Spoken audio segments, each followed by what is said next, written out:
Welcome to Homegirl TV. I'm the creator and your hostess, Sofia Quintero. And today's scenario involves relationships and hygiene. I just met the person of my dreams except for one problem. His breath stinks.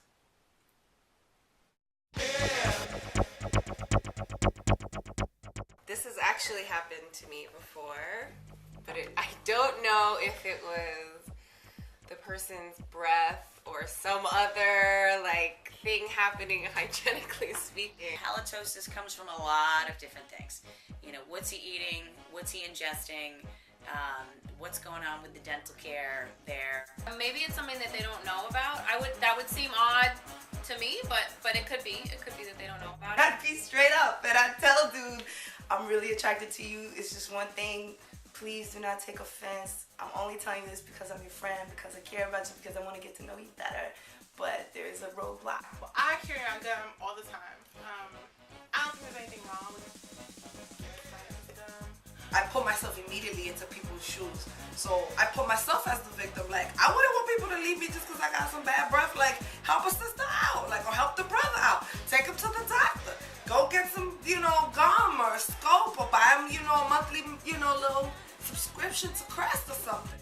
Has he heard of the tongue scraper? Very helpful tool. You might want to gargle with some Listerine and play a little kissing game and how fresh that is. Don't tell somebody their breath stinks and walk away. Tell them that it stinks and then say, okay, we're going to work on this together. I think I was 20 when this happened. I was in a place where I said, okay, I need to move on. But now as an older person who's had, I think I've had better exposure to kind of the pickings that are out there. If someone is that person, the dream, I think that something that small should not outweigh the happiness. Because that's something petty. That's not like a character flaw. That's bad breath, and that's something that can be tackled. You really need to have a conversation with them in general. And you can totally own it as your own stuff. Like, look, I have this thing where I'm self-conscious about my breath, so I think we should both brush our teeth before we make out. Put it on yourself, you know what I mean? And I think usually people will comply with that request if they're into you, and, you claim it as your own. If you're becoming romantic and you're bringing over your little, every woman has a tiny little inch of shelf in the man's closet.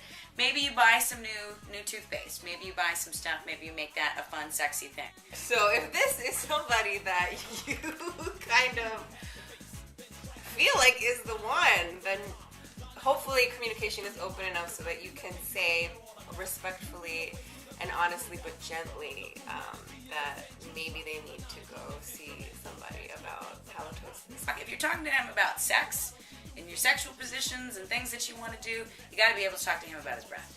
And if he gets upset about that, feel like you're doing him a service and you're doing the greater good of the rest of the world. And maybe he hasn't had anyone that's courageous and real enough to just tell him, your breath stinks. So hit him with it. Tell him he's hitting you with it. The person that you're really going to want to be with for the rest of your life is someone you can communicate with and bring up issues with. And so, I would say to talk about it with them. Because if you can't, then that's probably a sign that it's not someone that you could really be with for the long haul. I think it's also just if you're in the dating scene, it's kind of like a tool of the trade. That's kind of what you need to have in your back pocket, just like a condom. I think this is a problem that a lot of people wish they had. I know I do. So don't walk away from the dream. Just take a few steps back and get your communication going and keep that love flowing.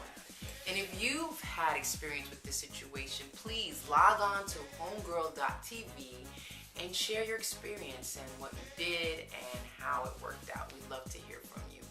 Until then, I'm Sofia Quintero, the hostess of homegirl.tv, and on behalf of myself and my co-hostesses, thank you for watching. We'll see you next week, and we hope you'll join us online.